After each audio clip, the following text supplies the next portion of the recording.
The NFT market is cooking. We are seeing volume significantly improved over the last couple of months. Things are feeling pretty good. On today's show, Kevin and I are going to be discussing how we're handling the NFT market as it stands, as well as what we think you should be doing or we're personally doing as the NFT market relates to the crypto market, the global stock market, all that good stuff. Before we get going, please like today's show, subscribe to our channel, head to FLOLiO.com for all of your NFT portfolio management needs. Nothing we say is financial advice. We are giving our thoughts and what we're doing with the market, not telling you what you should be doing. So please do your own research when it comes to buying or selling. Kevin, we did this yesterday talking about crypto. Today we're talking about NFTs, buddy. I know. I love it. Yes, the crypto show, is that's your baby. I love doing it, but you understand the market better. The NFTs, that's a little bit more my thing. That degen side of it. So, it's been a pretty wild few days for the NFT market. Things definitely heated up last week when Yuga dropped sewer passes, and there's been a ton of activity since then. It hasn't even been a full week yet, but the sewer pass floor has gotten up to about 2.85. It briefly touched 3.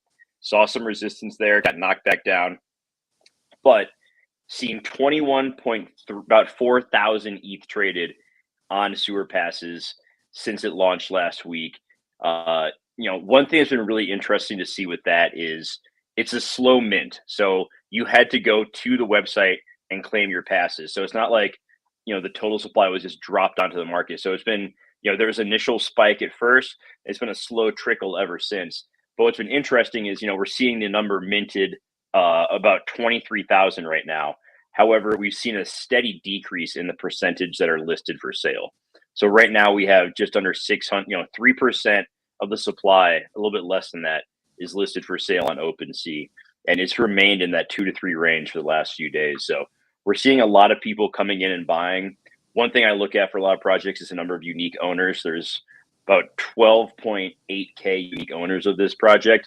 That's more than there are mutant ape holders, which is the other biggest collection, for Yuga outside of other deeds. So it seems like there's been quite a few people who have picked up sewer passes as their first entry into the Yuga ecosystem, which I think is a positive long term. And now it's just a matter of seeing what happens over the coming weeks before these evolve, and all the excitement around mechs and how that's impacting other Yuga assets has been pretty fun to watch too. Yeah, I mean, just from those numbers in itself, it sounds like there's pretty good supply and demand. Like, obviously, there's pretty good demand for these. It's probably why the price is pushing up so much.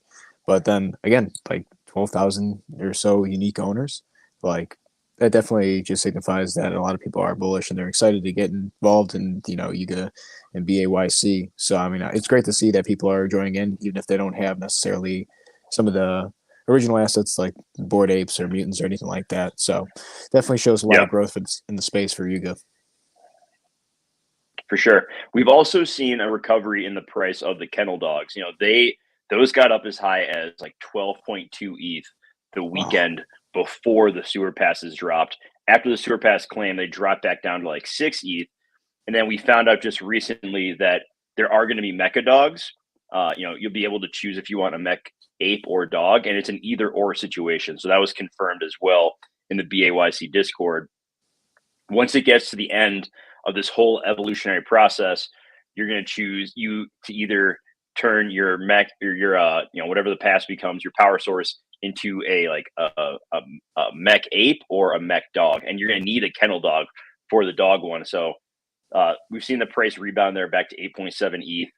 There is going to be, there's only 9,600 of the dogs. So there'd be a max of 9,600 dog mechs, and there'll be much higher supply of the ape one. So we'll obviously see the price of those be higher just due to the fact that there's going to be a lower supply. So I think right now, the people who were a little bit more, once again, the people who are a little bit more forward thinking, paying attention to what's going on, you could have grabbed one of the dogs at like 6.2 ETH and a few days later sell it for 8.5 and pick up a nice little 2 ETH profit in the span of a few days. That is not a bad turnaround right there. Yeah, that's a pretty good swing. I mean, just the fact that it retraced from 12 ETH to 6 ETH, that's a pretty good opportunity to get involved. Yeah, for sure. And they've made it clear that they're going to involve dogs moving forward. Like, that's why they turn the royalties back on. So outside of Sewer Pass, because there are other things going on in the market besides Yuga, we've seen a huge run up in the meme cards by Punk 6529. That has been one that I've known about it for a while, but I wasn't really giving it as much credence as I thought clearly should have been. We've seen that, there are now 57 meme cards in this collection. What's really cool is that it is all different types of artists. We have Drifter Shoots has done one, X Copy has done one, photographer Cap Samard has done one. Previous guest of the show, oh god, I'm blanking on his name. Tommy Wilson. Oh, He did wow, one. really? That's really cool. So yeah, he did a meme card. So there have been, like I said, 57 of these launched. 3 are being released every week. So, initially I was like, oh, these can't remain that high up. Like there's just too much supply. We're not going to see. This is the Tommy Wilson one right here. It's pretty cool. But we've seen the floor on these. The lowest price for one of the cards is 0.5 ETH, and you can see the different cards from the collection page here. We had today's release was a Pepe variation, which is pretty cool. We have Alien Queen right here. Scrolling through some of these, this is the Drifter Shoots one. I think that's really cool. Kath Samard right here. Grant Yoon, very well-respected artist in the space. And then as you get down to the bottom, we see Rick Oostenbroek, who was also on the show before. Love Rick. This is OSF. He put a card out. As we get to the bottom, we see like the more rare, the most expensive one. Here's the X Copy one called Exit Strategy, and then Freedom to Transact. This one's at 36.5. And so, I missed out on this terribly. Like I probably wouldn't have a full set because that was outside my price range, but knowing about these when they were down at like 0.2, 0.3 ETH, I'm just kicking myself. And I'm trying to figure out where I went wrong. And I think, once again, underestimating the value of memes. Like I said, there are 3 releases a week, Monday, Wednesday, Friday. And you have to have either some of the artists of that day's current work, or you have to hold specific of the previous day, like previous memes through the collection. So I think that's been a big part of it too, is people have been collecting more and more to try to get the new releases, which then they're able to sell in secondary. So it feels like this whole, like, pun intended, house of cards, but at the same time, we've seen other stuff, create cultural significance, and Punk 6529 is highly respected in the NFT space. This could be one of those situations too, where like his reputation, the fact that he's partnering with these very high quality artists, some of which, this will be your cheapest opportunity to get more limited quantities of their work, I think has pushed a lot of value towards it and has people very excited. Yeah, I think that makes probably the most sense as to why this project or this collection might be worth something, or as opposed to just regular digital art. I think those collaborations, and like you said, they're pretty rare. It's one of one for the collection, correct? No, it's not one of one. These are editions. Oh, okay. So like, my bad. I didn't know. The X Copy one, there's 420 of them. But if you look, like X Copy has other work. His Grifters collection has 666. Those are trading for about 22 ETH a piece. His Max Payne collection has like 8,000 something. That was an open edition. Those are trading for like 0.84. So you see one of his meme cards that, going for 6.45 ETH, that's a lot of money, don't get me wrong. But compared to his other editions, not too bad. So I think that's part of the excitement too. The Grant Yoon piece is out of 1,420, that's trading for 1.45. And his one of ones sell for, like initially they sell for 30 plus ETH. You can't get one for that cheap these days. It's like 100 plus ETH to get anything that's a one of his. So getting any piece of his art at this point is, I'm not gonna say it's a surefire bet, but I think it's a pretty good bet, and he's going to be around for a while. And I enjoy his work and his very simplistic style. So I think it's a cool opportunity to invest and collect some of these artists that maybe you couldn't afford otherwise, which I know is the case for many people when it comes to artists like that. Yeah, definitely. And then the other meta that we've seen lately is the open edition with burn mechanisms. We've seen it with checks by Jack Butcher. We saw the artist Ghost put out an open edition of some different colors that there's going to be a burn mechanic. We saw the collection Drunk Santa by artist Crypto Painter. Most recently, we've seen these neon cat things that I don't really understand. It's like a cat hanging from a balloon, and there's gonna be different colored balloons. Now we got the red neon balloon, the orange, the yellow. It's gonna like be a whole rainbow situation eventually. This is the current meta where I think if you look back at what originally started it, that is probably your best bet. And 90% of what is copying it moving forward is something I'm probably going to ignore. Yeah. Have you kept up with any of these? Or have you seen any of these? No, absolutely not. Right. But I'm taking your word for everything, JWeb. When you said Neon Cat, instantly I think of, 2006 Neon Cat from YouTube. But, oh, yeah, it's way different than what I was expecting. Yeah, so these are the cats, and they got balloons, and you got to burn them to get a different color balloon. And then every day there's a new balloon. It's to me, a lot of this feels like hot potato. And this is where I wanted to get into kind of the current strategy that I'm employing for the NFT market right now. So the first thing I'm doing is I am not chasing every new thing that comes out. I'm going to take the cats off the screen. That was enough of them. I'm not chasing every new project that comes out, every new meta that's released, every game of hot potato, because I just don't know. The market can feel very heavily manipulated at times. And I don't know what alpha groups are, moving the chips around and pushing the prices up, pushing them down. So I think for the majority of people, staying away from these things that kind of come out of nowhere from, people who maybe haven't been around for a while. Like I know Jack Butcher and the checks, that's been around for a while. Actually, the guy behind the cats I just showed, he's been around for a while too. But some of these other ones, I don't trust a lot of it. And so I think for me personally, my strategy is I'm narrowing my focus to a handful of projects that have been around for a while that don't have astronomical price points. And I'm making some purchases, and I'm going to look for opportunities to slowly divest. And from that point, I put this on Twitter yesterday, like I'm trying to take profits and I'm trying to find a balance of adding to my long-term position in ETH because I still believe in ETH for the long run. I don't know where it's going to be a week from now, but I believe 10 years from now, I'm going to want to accumulate as much ETH as possible.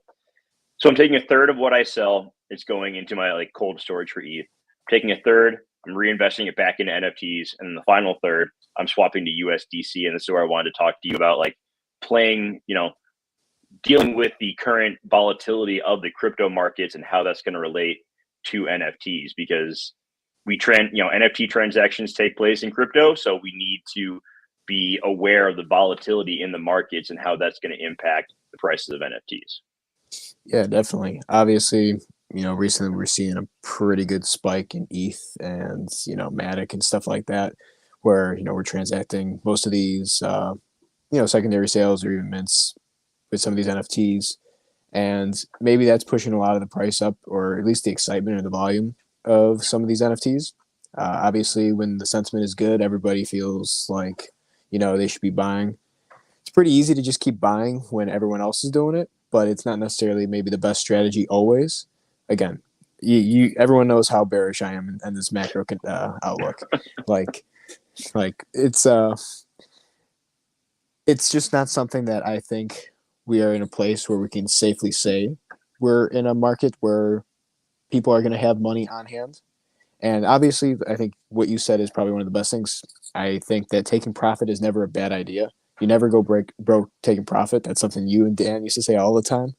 And it's just a great, it's just something you need to remember, because it's really easy to continue to just, oh, it's going up, it's going up, it's going up. Oh, no, it's going to come, it comes down a little bit.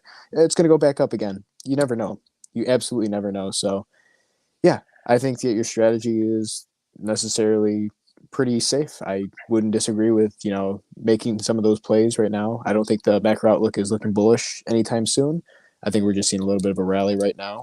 And unfortunately, if that means we are seeing a bit of a rally, I don't think people are going to be too excited to be holding some of these JPEGs, some of these AVIF files when the market's tanking. So just some food Yeah, for I thought mean, there. we saw a pretty big increase in ETH, over from about January 3rd to January 20th. So about a 17-day stretch, we saw 38% gain in ETH.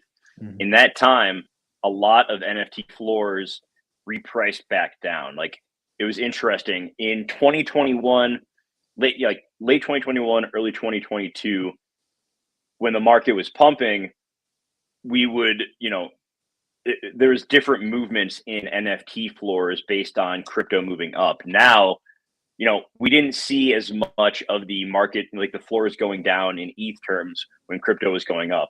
Now, however, when we see the price of ETH going up during a bear market, there is a lot more repricing.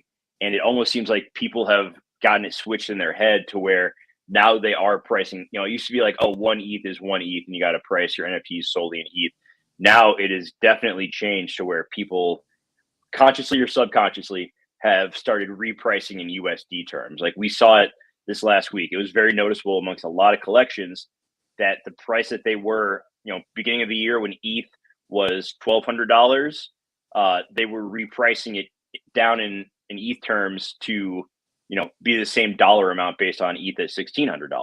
So there's been a lot of fluctuation that way. So I think you need to be aware of that when you're looking at, what you're expecting the floor to go up on things. Like, I'm not trying to talk about like timing the market here, but being aware of what's going on in the financial markets that could lead to big swings in crypto. Like, we all know that we can't pinpoint all of these things, right? Like, last year we didn't know that there was going to, this time last year, fucking war in Ukraine hadn't started yet. We hadn't seen everything going on there. Like, there was so much that we couldn't account for. So you just have to do the best with the information you have. And that means like being aware of what these, economic reports are going to bring, how they could potentially impact crypto, being prepared for how that could impact the, the price of your NFTs, and not trying to time the top or the bottom of everything, but being aware that, you need to have a long-term point of view. Like I said, my goal for NFTs for this year, I've set a goal of, I want to have X amount of ETH added to my cold storage by the end of this year. For me, that's about 50 ETH. And I'm on my way. I've added a few so far this year. And that's just going to keep being the goal. Is like, I want to take, profits in USD for taxes. I want to reinvest and keep being able to play the market because I think I have an edge in some parts of it. And I want to add to my long-term holding. So I think you need to figure out what your goals are for the year with the NFT market, and base your strategy around that. It's very simple, but something that not a lot of people do. They're just flying by the seat of their pants. And if this is just gambling for you and that's all you want, fine, have fun, have at it. And I'm not making this my living by any stretch of imagination, but I do, as someone who likes to compete, my background in playing poker, I like having a strategy, I like winning. And I think that there's an opportunity to beat the people who are constantly, I feel like the dog in like a lot of people in the NFT space are like the dog in the movie Up. Remember the movie Up? Remember the dog, like squirrel, like always looking for like the next moving thing, as opposed to having patience, looking right when everyone else is looking left, and trying to find these spots where you can take profit, and being okay, Jesus Christ, Jeremy, being okay, taking a little bit, exactly, taking a little bit of profit here and there, not trying to time the Pico top, but being content with getting a 20 or 30% return. Like, people would kill for a 20 or 30% return in traditional markets. In the NFTs space, people turn their nose up at, oh my God, I only made 20% on something in 2 weeks. Like, that's so terrible. Like, no, that's fantastic. Like, take these, during times like this, take those profits, bank some of it, reinvest some. I think that really is the winning strategy this year. Yeah, definitely. And again, how much are we up in the past? What's today, the 24th of January? Past 24 days. Yeah. How much are we up in the markets? Like, it's absolutely insane. And yeah, it's just, it really is. It is. I mean, this is, again, my opinion on market makers and what's going on.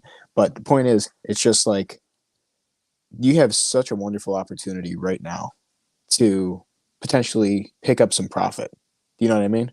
It's like, this could potentially just ETH is up 33% since the beginning of the year. yeah, I mean that's insane.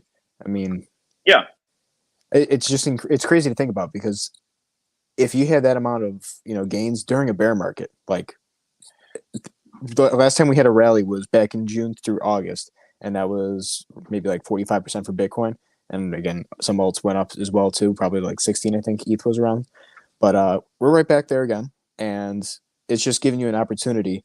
If you had taken profit earlier back in like August, you would have had a great opportunity to buy in November. So it's just a reminder that there's always an opportunity.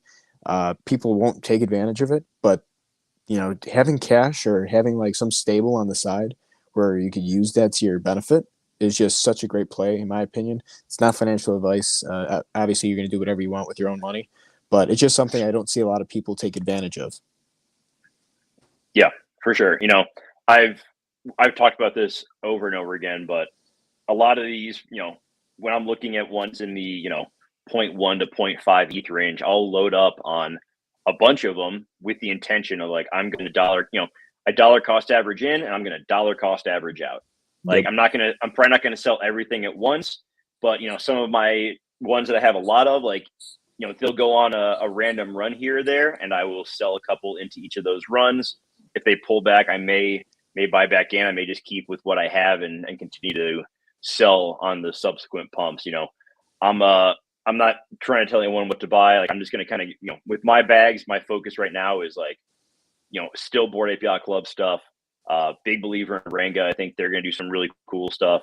10KTF, like that's where I'm pushing a lot of my chips in with those projects there, because I believe that they're going to deliver value throughout the year. And if I can, accumulate multiple assets from each collection now, I'm going to have opportunities to sell, recoup my cost basis, and then sell more to get into, profit. So that's just kind of how I'm approaching this year. I think the biggest mistake you can make is trying to, be a part of every single mint, every single collection, spread yourself too thin. Like, focus on, like, there's a reason that, I've done well with BAYC is I understand the ecosystem better than 99% of the people out there. I know what's coming. I know what they've done in the past. So like, become an expert in a few different of these NFT businesses and take advantage of other people making mistakes. Like, have some damn patience, for the love of God. Yeah, I mean, that's like one of the most important things you need, especially whether it's crypto or NFTs. Like, timing is everything. Whether when you get in, when you get out, and even with what you said, it's like tons of people are spreading themselves thin, going after every single new item that's minting or new project that's minting. It's like, don't necessarily need to chase the market. The market will come to you if you're patient enough, and that's when you pretty much just deploy or your strategy or everything you've been waiting for. So. Yeah. Back in 2021, when, the money was flowing like the salmon of Capistrano, and you could mint anything and flip it for a 10x within 3 hours. Like, yeah, it paid off to buy everything that came out, but it ain't 2021 anymore. It's a different market. It's a different global macroeconomic conditions. Like, you have to change your strategy as the times change. And to me, not expecting to get a 5x or a 10x on everything, taking these profits when you can get them, moving some of it into stables, holding some of it long term. Like, I'm just going to keep beating this drum, and people are going to get tired of hearing me. But I'm very, very confident that it's the right thing to be doing now. Yeah, I mean, the strategy works. I mean, again, we've seen. I'm just going to go back to 2008 to 2010. Like, everyone who was, freaking out selling at that point, like, oh, the market's going to crap. 10 years of rallies followed it. So playing the long game always pays off. Making smart, educated, decisions based off of reasonable, data and info, you're going to be fine. And, not spreading yourself too thin, I think, is the most important thing that you said. And I agree with. You don't want to have, at least in crypto, like, I would invest in more than 10 projects that I would have to keep, my eyes on. That's just too much. I know it's going to be too much to deal with, to be tracking every single thing. I'm not going to be financially successful if I'm going that route. So definitely play to your strengths, like you said, and just, learn everything that you can about a few projects that are really worth your time. Yeah, there's a big difference between diversification and over diversification. Yeah. Like, Let's make that very clear. So, diversify, but don't try to be a part of every single thing. Don't chase every single pump because it's a good way to get wrecked. So that's going to do it for today. I think we covered pretty thoroughly how we're handling the market right now, what we're looking at. So we'll be back later this week. Thank you everybody for watching. Please hit that like button, subscribe to our channel. If you enjoy our NFT or crypto content, share it around. We want to try to help as many people as possible. So for Kevin, for the team at FLOLiO, I'm Jeremy. Have an awesome day, everybody. We will see you next time. Take care.